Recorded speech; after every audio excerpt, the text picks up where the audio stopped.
I think we can go ahead and get started. We have a few people who've trickled in. Obviously, we'll have more people listening in and reading along, or just listening in. I think we're unfortunately going to have to do away with the written transcripts because they're just taking a lot of time that we could be better using elsewhere. But we know we have a few people who listen along afterward over on YouTube, so welcome to all of you as well. And welcome to everyone who's joined in today. For the people who've joined in to listen today, if you have any questions, do feel free to throw them at us afterwards. We have a bit of a fun topic today, and we're going to be mainly just talking around this topic, but if you do have anything else that you want to throw at us, obviously feel free. So the first thing is a little bit of an announcement. This is the first place that we're talking about this. The official announcements everywhere else will follow on. So if you're listening live, you've gotten a nice sneak peek at this. Our next update is going to be update 1.1, and we're naming it that way because it's a bit of a bigger update than some of the other ones that we've shipped in the past. And it will be launching on June 29th.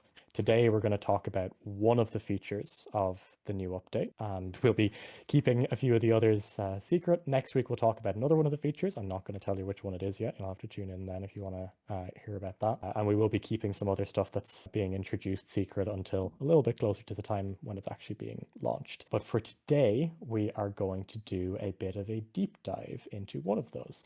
We are joined today by Simon and Andreas, the dream team. Say hi, guys. I think everyone will know who you are at this stage. You're the same two we've had on for the last, same two we had on for the last one. But do you want to just do a quick introduction in case anyone's new here of who you are and what you do? Sure. My name is Andreas. I'm the executive producer for Ravenbound. And my name is Simon. I'm design lead at Ravenbound.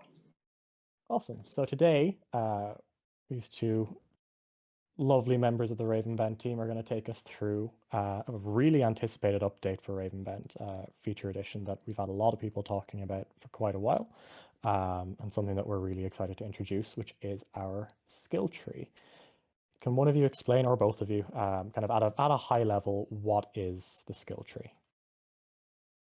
Well, so it's basically a structure of getting upgrades between runs, where you slowly progress through to, I mean, skill trees are common in games, but basically there's a bunch of different nodes connected with lanes, and you start in one end, and you spend points to basically unlock new parts, and move your way through the tree, so to speak. It won't have necessarily a tree shape, but it will be called the skill tree. And whenever you play a run of Ravenbound, you will earn legacy, which will act as experience when you die, and or succeed, I guess, if you kill the tree as well.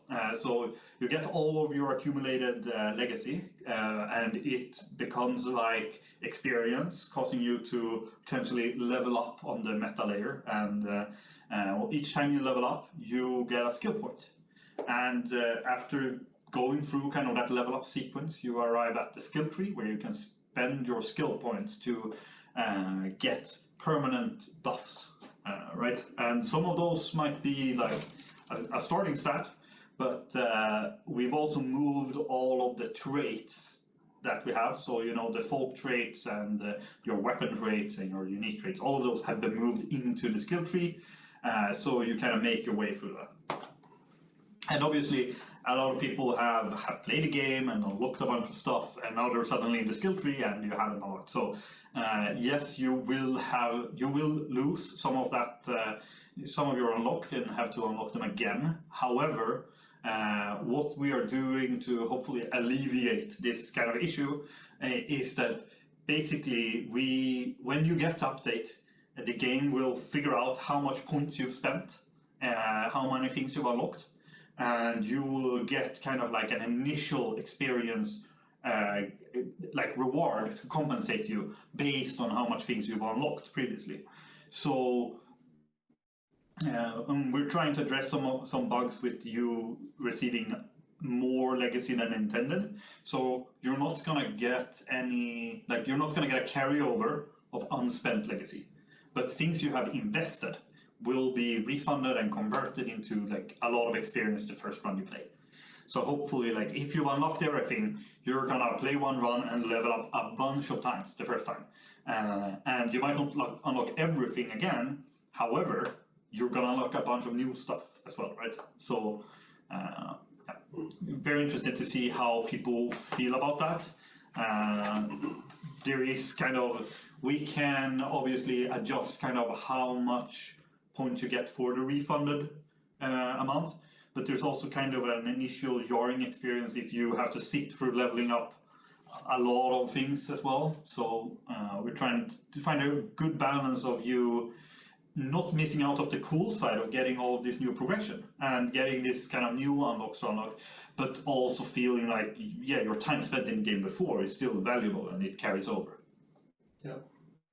Yeah, and to add to what Simon was saying there, that like I guess the reason we're doing this, or kind of the main, or thinking about why this change is good and important to us, is well, to keep it simple, we want to strengthen kind of the meta progression in the game, and like in between rounds, what happens in between rounds, and that dying should be fun. Yeah. Well, it's not fun, but it should lead to something else, right? And having a skill tree where you can also strategize somewhat, and think ahead, like, yes, I want to go towards this in this direction in the tree, and plan out my progression is we think a very fun and compelling idea. Yeah. Yeah. Oh, and Maybe- I would say, Go ahead. sorry. No, I was also like, we want you to, like right now in the game, right, you complete challenges to unlock cards. But we want this to be, like we thought about where player choice, like where should you impact, like what is the best Ravenbound experience? And try to get you to that point quicker. Because right now it can take a very long time to unlock all the cards. And one realization we've had is that, like the true and best, or rather the best experience we think is when you have all the cards unlocked. However, it's also fun to have some type of choice, at least on your journey. So I think the skill tree becomes a good thing. Like you don't necessarily choose what cards to unlock, but you choose where you get stronger first. And some of the things like the traits, for example, like all the weapons traits, previously they just affected what weapon you could find in the run. And now that we are putting them in the skill tree, we want to make sure that like reacquiring them is exciting. So it's not just, yeah, I'm back to where I were. So to really hammer home that it's like, it's going to be more exciting now so that you get excited about going through this journey and unlocking things again. We've updated so all the weapon traits also have a mechanical bonus that is not just tied to what cards you get.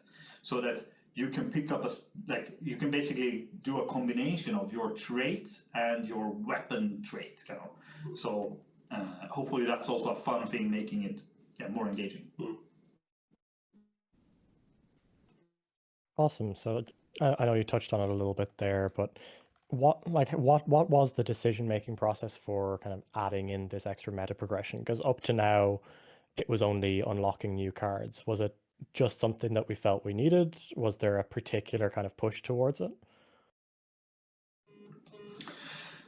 So we want to, Andreas, you put it like, we want to make sure that kind of permanency, that progression between runs feel good and it feels rewarding. Yeah. And I would also add some more player agency, I should say. Like before, when you unlock the cards, like the cards are, they are random in the runs. So you're not choosing them per se in between the runs, but with the skill tree you are, like you can affect that, and that helps you, we think, with kind of this strategizing of like what do I want to do now, like in the following run, or in the coming rounds, for example. It kind of guides the player, but also it's a fun way of doing it. I mean, personally, I love leveling up. Like that's enough for me. But but I think it adds to the game experience in that way. Yeah, I think like just that thing, like having a level and like because you progress on a challenge, but once that challenge is over, you kind of forget about the challenge and you just the card is now in your collection and you're done, right? And I think having that level kind of helps you feeling that no, every run I am getting stronger. I have progressed, and you can kind of have some mental thing to think about, like, okay, when I was level 10, I experienced this. Now I'm level 25, and now I'm beating the betrayer, for example. I think that adds a lot, kind of, to add as a context to your things. Yeah. Awesome. Yeah, really appreciate that. So maybe diving a little bit into the actual mechanics of the skill tree. One of the big burning questions is that there's a lot of variations of skill trees, across a lot of games I've played. And in some of them, there's kind of unique paths where you pick, okay, I want to be really tanky, or I want to do lots of damage, or that kind of thing. And you kind of go specifically down that unique path. In others, there's kind of more openness. So in the version of the skill tree that we're introducing, do you expect it to be kind of like following those individual paths, or are we allowing players to kind of go wherever they want, unlock everything, eventually become an unkillable god, all this kind of stuff? So eventually you will have everything in the tree. So we kind of landed in that there should be, like, we want there to be choices that feel meaningful on your journey with this skill tree. And we want it also to be like, it should be easy to get a good chunk of the tree and to feel like you've gotten the kind of the goodies you really wanted out of the tree. But then the pace kind of slows down, and you can just kind of, it's hopefully it doesn't feel that necessary to unlock everything, but you still, as you play, you can have for quite a long time some progression by putting a point in there. But the meaningful choices are, I would say, in the like first 20 to 25 levels. And the paths also, to kind of better answer that part, like we're still tweaking the position of some of the nodes and stuff like that, and I think we arrived at the tool set where like adjusting that is quite easy for us, which has been a big part of this. Like we obviously, like, we released this patch, but as with the things we do, we try to make sure that we set them up so that we can add to it later. This is just the start, the birth of the skill tree, right? And also it's a way of kind of balancing for us. Like it's a good way of kind of tweaking. We can tweak how the skill tree works, where the nodes are, what the bonuses are, whatever there is there. And it's a way for us to try and correct for balance.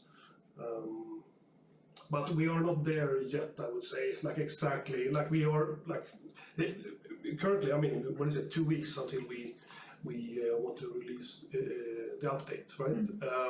So it's functionally working, but the numbers needs to be adjusted and set. So we're a bit away. But it's not gonna be like it's one tree right now. It's one tree, and you don't pick necessarily a full-on tank lane or a full-on glass cannon lane. However, there are kind of, I would say, like you can kind of see kind of common themes here and there, like spread out. But one theme might be sprinkled across the entire skill tree, while another theme might live more in one area. So there's a bit of I would say there's a bit of a mix, kind of. It's it follows a structure, but it's also a bit freeform. Is it like, I mean, I don't know the current version of the skill tree, no one knows. But what would you say is the kind of the end? What are interesting end nodes? Like, what are final? So that's also something we're kind of moving around, I would say. Yeah. Like we have one part of the tree where you end up because it's not one endpoint. Yeah. It's more like I would say one starting point, and then it kind of spreads out like a widened delta river kind of. So it's a tree that's upside down, maybe it's a better way to put it. Exactly.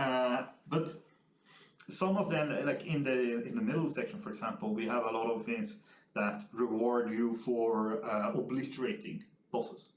To kind of, so if you really want to go down like a very high skill speedrunning play style, maybe you pick up those early and you leave some of the other kind of stat increases that are on some of the other edges or leaf nodes, for example. But those I quite like. I like getting more rewards for obliterating bosses to kind of encourage that speedrun playstyle. Yeah, and that's important. Like that the skill tree kind of entices players to try different playstyles. I think that's an important thing for our skill tree to have. Obviously, like leveling up and but also kind of the people can see, players can see like, okay, I get it. Like this is a way of playing the game that I haven't done before, perhaps. That's good. Okay. Also, just another thing with the skill tree, I would say, is hopefully, like on top, you will get legacy more from challenges now as well. So hopefully that can also kind of incentivize you to try different things in the game to unlock more skill nodes, basically. Awesome. So you've actually, I was going to ask for some examples of stuff that's introduced by the skill tree, but I mean, you've just given me some really cool ones there. Just kind of curious, like, obviously you mentioned some there, but like, what are we expecting? Are we expecting these to be mostly just stat bonuses, or are we expecting them mostly to be active bonuses or traits, that kind of stuff? Like, is there a mix of both, or is it primarily one or the other, would you say? I mean, it's a mix. We have, like we said, we have the traits in there. You like your weapon traits or unique traits. There are passive stat increases, like you could just upgrade your health, for example, that would be probably the most straightforward upgrade in the tree. There's also we've kind of used the skill tree now also as a way to kind of help players learn some of the things that can be quite like, I mean, details when you start playing the game and maybe hard to notice. For example, when you're frenzied, your attack goes through guard, so that has been moved into a node in the skill tree to really make sure that like you know this because you've unlocked the thing. So hopefully that kind of onboards some aspects of the game a bit, or you get onboarded a bit better to certain aspects of the game. And then we have, for example, we also have this limit to the amount of coins you get from pots, for example. So that's a node that it's kind of floating next to the skill tree right now. So we will see if we can work it in there. But like I said, this is the start of the skill tree. So if it's not there when we launch this update, it will probably arrive at some point. Yeah. But there, for example, it's not. You don't know that there's a limit to the amount of coins you can get from pots. But by having a node where you can upgrade that limit in the skill tree, you can kind of learn it, hopefully, as it kind of becomes relevant for you. Because I don't think that's something you need to know the first run, or the first run you don't need to know everything about the game. Awesome. But it's a mix, I would say, about. Yeah, that sounds great. I mean, obviously, I've seen various versions of this, but I'm really excited. There's some features of the skill tree that I still haven't had a chance to play with, so I'm really excited to see what those are like. This is going to be an interesting one because you've talked a good bit about, that everything is still in motion here. How did we arrive at the current version of the skill tree that we're planning on implementing? Were there other progression paths that we considered? What was the process of getting here like? I mean, on a high level, we I mean, when the game released and before, we kind of looked at the game and said, like, what are we good at? Like, what are the pros and cons, and what can we improve here? And one thing that we have identified pretty early was this, like the progression, what do you call it, like agency stuff that kind of ties into that we are addressing to some extent with the skill tree. Yeah. And then we talked extensively. This will be our fifth patch in this basically 3 months, something like that, since we released the game.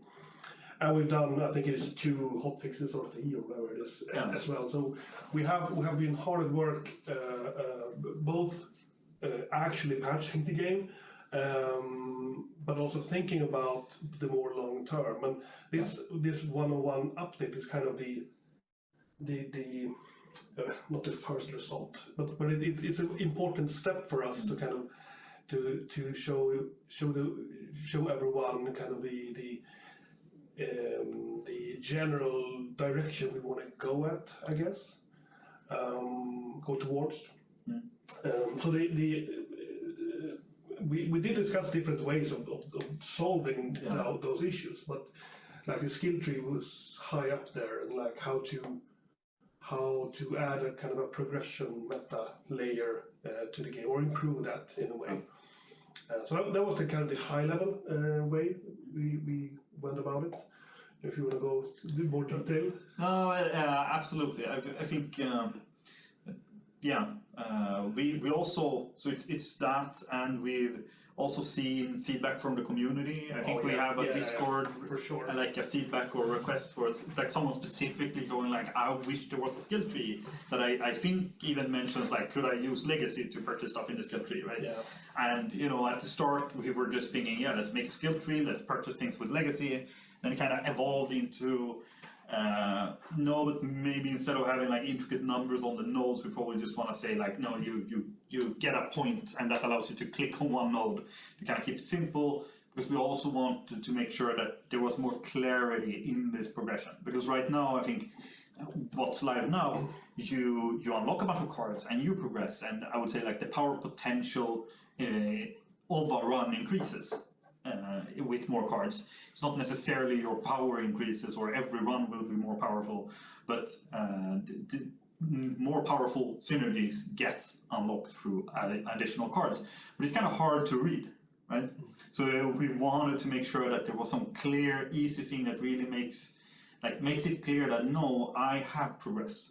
So that made us arrive at this kind of level concept, because it's tried and true. It's kind of easy to consume in the sense that like you know what it is. The number goes up, it's bigger, and the bar fills up. It feels like, I think it feels great. Like I love leveling up in games.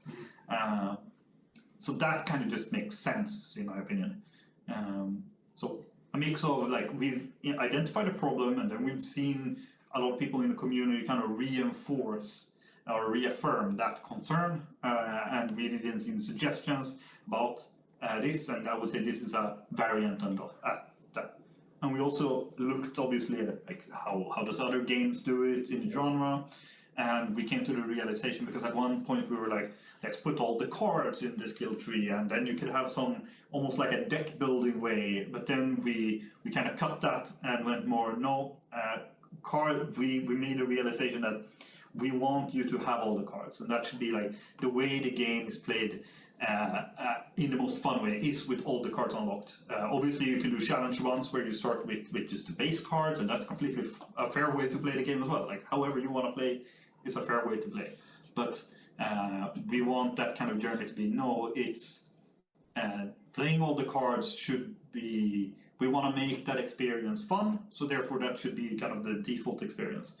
But then we want that to go relatively quickly for you to unlock all the cards. So that's something, a change we've done now is like, you don't get cards from challenges. When you level up, you unlock free cards and get a skill point for the skill tree. So that kind of quickly means like the first levels, you unlock a bunch of cards, and then you can keep on leveling and you just get skill points from that point onwards. But that's kind of to quickly get you to the point where you have all the cards, and now but you're not done. You have this other clear way, and like I said, like having that agency, then the question became, okay, if everyone should have all the cards, the agency is not what cards you unlock when, right? So how do we add agency into that? And skill trees, that's the classic thing they solve, right? It's like, how do we give progression to players where they have agency? Awesome. A bit long-winded, but that's the answer, I would say. That's the short answer. Yes. It's always the case. It's like, oh yeah, well, we talked for a while about this, but actually this, this was several weeks or months or sometimes years of discussion that we've been having, and summarizing it all is pretty damn difficult. So yeah, that was the short version compared to what I've heard internally talked about this. So this is maybe more of a personal thing, but obviously we've been playing, or well, you've been playing with the various versions of the skill tree for a while, and without any maybe particularly massive spoilers, are there any unique card and weapon combos with skills that you found so far that are particularly exciting? Anything kind of new and cool there? Yeah, so we have one card. I can't for the life of me remember the name of it now, but it's a sword and shield that exists in the game right now, which we've changed the effect of it. So it had kind of a burning theme, so we've changed it to make it so that it increases the damage of specifically the burning side effect, but only while you're frenzied. And then we have a couple of other cards that interact with Frenzied and Burning. So we have two other cards, not all of them are out, but that interact with with Frenzied and Burning. So basically, if you get these two relics, that one of them is out now and one will come with this update, and you get this this weapon, you have a very nice way of applying a lot of burning and being frenzied all the time while also dealing a lot of burning damage. And then there is a specific fire card that makes it so that your side effect can deal critical hits. And that's kind of, we think that's quite a fun mechanic, but kind of hard to recognize that it exists. So we've actually added that as a bonus that you can pick up in the skill tree as well. So that you can kind of get a little bit of that, and then if you really want to go down a critical hit side effect build, you probably want to pick up that fire card as well.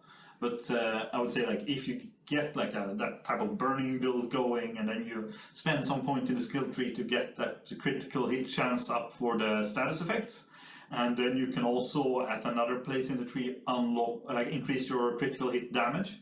And since when you do a critical hit with a side effect, it uses your regular critical hit damage. That allows for quite a fun combo that makes you explode enemies with fire. Which is always fun. Yes, I love that. Yeah. Explosions are usually a very fun thing to watch, or just things on fire everywhere. That maybe sounds a little bit more concerning than it was intended to, but look, we won't worry about that. We all love, a bit of status effect in a video game. I think it's something that everyone can appreciate, and definitely something that I'm looking forward to playing around with a bit more. Kind of one more maybe significant question on this. So a lot of people are going to be wondering, and I know you mentioned earlier that there's going to be some kind of retroactive legacy assigned for people who've already spent money on, or spent legacy, sorry, not money, in-game currency legacy on upgrades and that kind of stuff. How quickly do we expect, or maybe I know this is still very much being balanced internally, but how quickly do we intend for players to be able to unlock the elements of the skill tree? Is it like intended to be kind of a linear progression thing where you can keep unlocking, or is it intended to maybe be quicker at the start and slower as you go through? What's the kind of general thing we're aiming for there? Yeah, so quicker at the start, slower at the end is the short answer. Like, we want, since at the start when you level up, you also unlock cards. So we've one thing we've done with this update as well is we've looked over our card, like the entire card pool, and we've reassigned a lot of card suits, and we've changed to actually start with a lot more cards unlocked.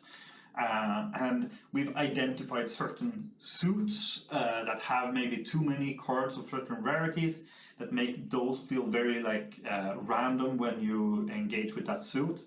We try to spread that out, so hopefully, even though you have a bigger starting pool of cards, due to this reassignment of suits, you're still gonna feel like you have a lot of control in what you draw where.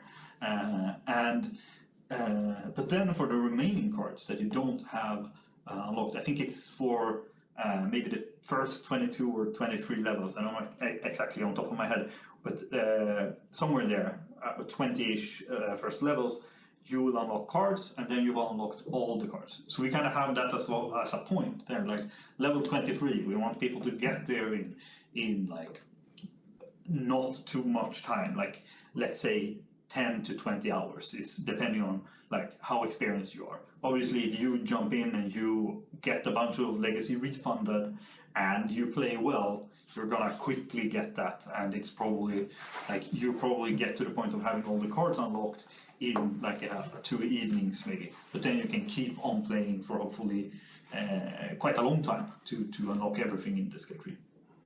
But the counterpoint of that is at some point you've unlocked maybe the most juicy parts of the skill tree, and it's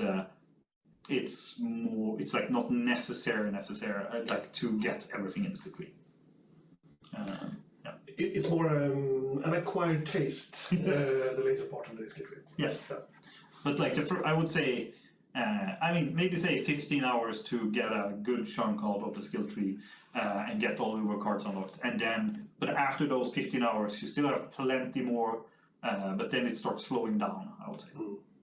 But times are so hard to measure. Like, like how long time will it take to unlock the skill tree or the card?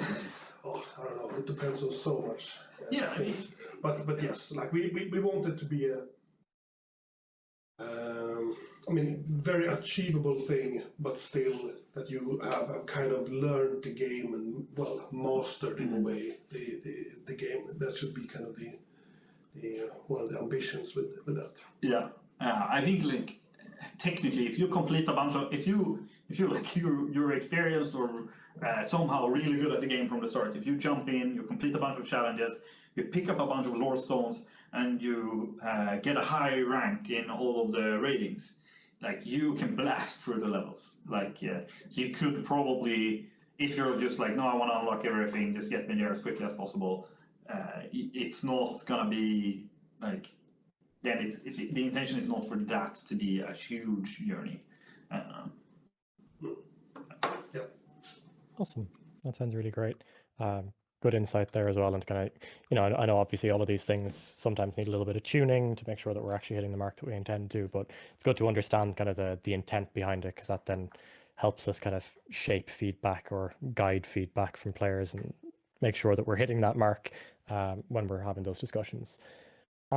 Anything else that either of you want to touch on the skill tree before we finish up that section of the Q&A?